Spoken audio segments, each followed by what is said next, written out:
ఇక డయాగ్నోసిస్ అంటే నిర్ధారణ విషయానికి వచ్చినట్టయితే మనం బయాప్సీ పరీక్ష చేయడం ద్వారా ఈ క్యాన్సర్ని నిర్ధారించవచ్చు. బయాప్సీ పరీక్ష ఉదాహరణకి ఓరల్ క్యావిటీలోనే ఉందనుకోండి, నాలుక మీద దవడ లోపల భాగంలో ఉందండి, చాలా ఈజీగా లోకల్ ఎనస్థీషియాలో మనం మైనర్ ఆపరేషన్ థియేటర్లో బయాప్సీ చేసి క్యాన్సర్ వదిలేంది ఈజీగా గుర్తించవచ్చు.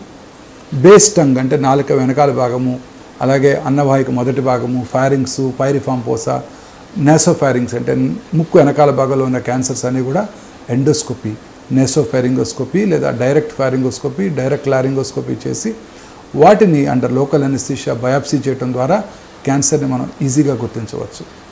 కొన్నిసార్లు ప్యాచ్ రూపంలో ఉన్నట్టయితే సైటోబ్రష్ను ఉపయోగించి ఆ ఎక్స్ఫోలియేటెడ్ సెల్స్ తీసుకొని వాటిని సైటోస్పిన్ లేదా మనం వాటిని స్లైడ్ మీద పెట్టి పెథాలజికల్ ఎవాల్యుయేషన్ చేయడం ద్వారా జబ్బుని ఈజీగా ఐడెంటిఫై చేయవచ్చు.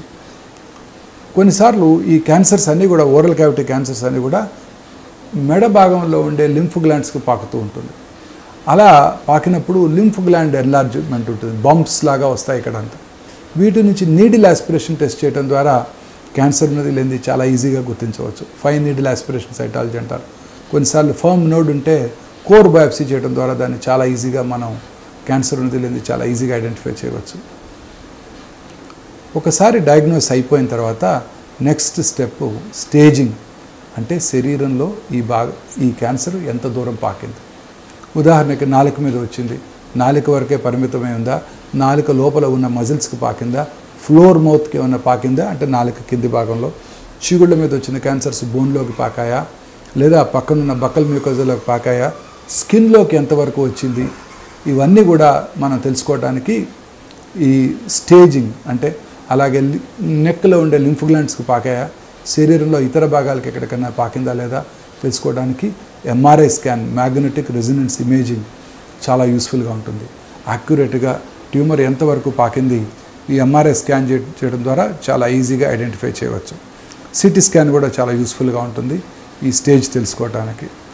MRI scanning of the head and అలాగే నెక్ కూడా చేయడం ద్వారా లింఫ్ నోడ్స్కి ఏమైనా పాకిందా లేదా కూడా పూర్తి అవగాహన వస్తుంది. ఈ generally head and neck cancers శరీరంలో ఇతర భాగాలకి పాకే అవకాశాలు చాలా తక్కువ, కానీ కొన్నిసార్లు అగ్రెసివ్ ట్యూమర్స్ ఉంటాయి, poorly differentiated cancers, small cell cancers, tongue cancers, especially tongue cancers for unknown reasons చాలా ర్యాపిడ్గా పాకుతుంటాయి మిగతా ఓరల్ క్యాన్సర్స్తో కంపేర్ చేసినట్టయితే. దానికి అనేక రకాలైన కారణాలు సైంటిస్టులు చెప్పడం జరిగింది. అందులో ముఖ్యమైనది నాలుకకు రక్త ప్రసారం చాలా ఎక్కువ, అండ్ మనం మాట్లాడినప్పుడల్లా లోపల నాలుక కదులుతూ ఉంటుంది, వైలెంట్ మూమెంట్స్ ఉంటాయి. ఆ నాలుక కదిలినప్పుడు ఆ కణాలు పాకిపోతూ ఉంటాయి. ఏదైతేనేమి టంగ్ క్యాన్సర్స్ శరీరంలో ఇతర భాగాలకు ఎక్కువగా పాకే అవకాశాలు ఎక్కువగా ఉంటాయి. అందుకనే వీటన్నిటిలో కూడా most of the locally advanced head and neck క్యాన్సర్లో సిటీ చెస్ట్ అంటే లంగ్స్ కూడా సిటీ స్కాన్ చేయడం జరుగుతుంది, లేదా ఎఫ్డిజి పెట్ స్కాన్ అంటారు, PET CT scan, positron emission tomography. అంటే ఇందులో సిటీ స్కాన్ ఉంటుంది, పెట్ స్కాన్ ఉంటుంది. పెట్ సిటీ స్కాన్, సిటీ స్కాన్లో కనిపించే గడ్డలో మెటబాలిక్ యాక్టివిటీ అంటే జబ్బున్నది లేనిది పెట్ సిటీ ద్వారా తెలుసుకుంటాం. FDG fluoro deoxy glucose PET CT scan అంటాం. తద్వారా యాక్యురేట్ స్టేజింగ్ చేయడం జరుగుతుంటుంది.